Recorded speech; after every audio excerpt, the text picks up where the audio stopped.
اورنگزیب بادشاہ کا دور ہے، ایک عورت کے خلاف مقدمہ ہو رہا ہے۔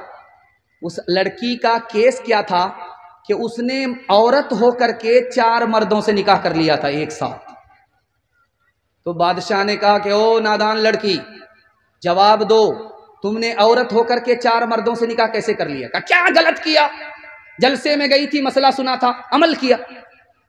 تو بادشاہ سر پکڑ کر کے بیٹھ گئے، چوری بھی ہے سینہ زوری بھی ہے۔ تو بادشاہ نے کہا کہ کیا مسئلہ سنا تھا؟ کہا مسئلہ یہ سنا تھا کہ لوگ زنا کیوں کرتے ہیں جبکہ 4 شادی کی اجازت ہے؟ کہا یہ مردوں کے لیے کہا تھا کہ عورت کے لیے کہا میں اتنا ہی سنا تھا، اس کے بعد تو ہوٹل چلی گئی تھی حلوہ پوری کھانے کے لیے۔ جسم پر لباس کی کمی عجیب لگتی ہے، مجھے امیر باپ کی بیٹی غریب لگتی ہے، جس سے آنچل بھی نہیں سر کا سنبھالا جاتا، اس سے کیا خاک تیرے گھر کی حفاظت ہوگی؟ کیوں حیا چھوڑ کے بے پردہ ہوئی جاتی ہو؟ کچھ نہیں پاس رہا دین کی غیرت کے لیے، کچھ نہیں پاس رہا دین کی غیرت کے لیے۔ روز روبرو محشر میں معبود کے جب جاؤ گی، لے کے کیا جاؤ گی تم اپنی بارات کے لیے؟ دیکھو عصمت کا دوپٹہ نہ سرکنے پائے، ہر نظر گھات میں بیٹھی ہے شرارت کے لیے۔ آخری پیغام عورتوں کے حوالے سے اجازت ہے، 3 منٹ کے لیے سنا رہا ہوں، ہاتھ اٹھا دیجیے انشاءاللہ۔ بیوی سے پوچھ کر کے ماں باپ کو خرچہ دیں گے، ہاتھ اٹھائیے انشاءاللہ۔ خیر دھیان سے سنیے گا، آپ کے گھر کا جھگڑا 1 منٹ میں ختم ہو جائے گا، راستہ میں بتا رہا ہوں، زندگی بھر کے لیے ختم ہو جائے گا، 1 منٹ میں ختم ہو جائے گا۔ 3 منٹ کا پیغام ہے، آخری پیغام سنا رہا ہوں، سننے کے لیے آپ لوگ تیار ہیں؟ جوش کے ساتھ ہاتھ اٹھا دیجیے، بالکل صحیح جا رہا ہے، دھیان سے سنیے گا۔ میاں بیوی کا جھگڑا کیا ہے؟ شوہر چاہتا ہے جیسا میں ہوں ویسی بن جائے، یہ کبھی نہیں ہوگا۔ آپ اس کو اپنی حالت پر چھوڑ دیجئے اور معاہدہ کیجئے کہ تم میرے ماں باپ کی خدمت کرو، میں تمہارے ماں باپ کی خدمت کروں گا۔ 40 سال کا جھگڑا ایک ہی دن میں ختم ہو جائے۔ ساس اپنی بہو کو بہو نہ سمجھے، بیٹی سمجھ لے، بہو اپنی ساس کو ماں سمجھ لے۔ ماں بیٹی کا اتنا مقدس رشتہ ہوتا ہے کہ جھگڑا ہوتا ہی نہیں ہے۔ نند اپنی بھابھی کو بڑی بہن سمجھ لے، بھابھی اپنی نند کو چھوٹی بہن سمجھ لے، بہن کا اتنا مقدس رشتہ ہوتا ہے کہ جھگڑا ہی ختم ہو جاتا ہے۔ ایک عورت آئی جھاڑ پھونک کرنے والے کے پاس، اور تنویر زکی یہاں بیٹھا ہوا یہ الٹا چرخا بھی گھماتا ہے، دھیان سے سنیے گا۔ جھاڑ پھونک کرنے والے کے پاس عورت آئی، کہا میرا شوہر بات بات پر مجھ کو مارتا ہے، کچھ ترکیب کر دیجئے۔ تو کہا ایک کام کرو، میں پانی پر دم کرتا ہوں، جب بھی جھگڑا شروع ہو 2-4 گھونٹ منہ میں لے کر کے بیٹھ جانا، کچھ نہیں بولنا، جھگڑا تمہارا ختم ہو جائے گا۔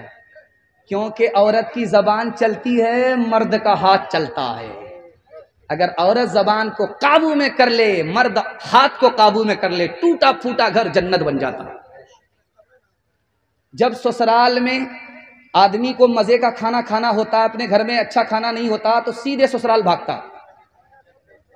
ساس کو سمجھ میں آ گیا کہ ضرور دال میں کالا ہے، بے موقع داماد کیوں آیا، یہ مرغا ذبح کرانے کی پلاننگ ہے۔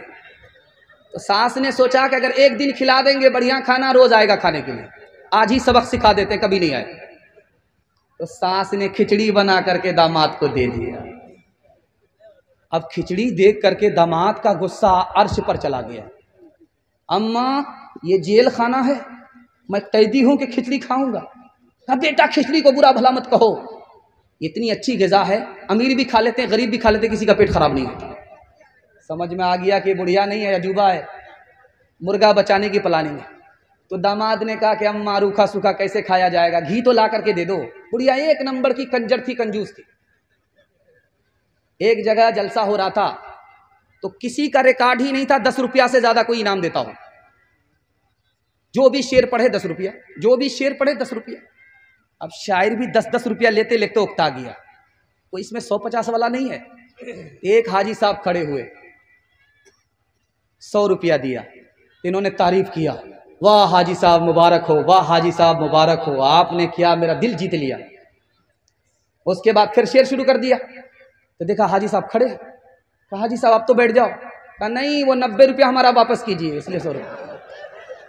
تو ایسے ایسے کنجر ہوتے، ایسے ایسے بخیل ہوتے. تو بڑھیا 1 نمبر کی بخیل تھی، کنجر تھی. اس نے چھپا کر کے گھی کو رکھا تھا کوٹھی میں. جب داماد نے بولا کہ گھی دے دیجئے تو لاج لحاظ میں لے کر کے آ گئی. ڈھکن جو کھولا تو جلدی میں ہاتھ میں حرکت تھی، گھی زیادہ گر گیا. اب بڑھیا کو لالچ ہو گیا، سارا گھی تو داماد ہی کھا لے گا. منطق سے کہا بیٹا اکیلے کھاؤ گے برکت نہیں ہوگی، ساتھ میں شامل کر لو، برکت ہی برکت ہوگی.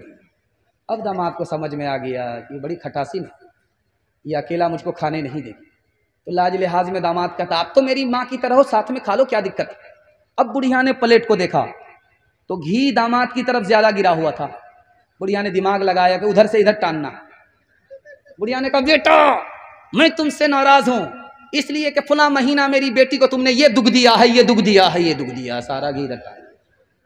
تو داماد کہتا ہے کہ اماں کوے سے زیادہ کوے کا بچہ چالاک ہوتا ہے. اگر میں نے وہ دکھ دیا ہے تو یہ سکھ بھی دیا ہے، یہ سکھ بھی دیا ہے، یہ سکھ بھی دیا. دکھ سکھ کو ملانا پڑتا تب زندگی کٹتی ہے.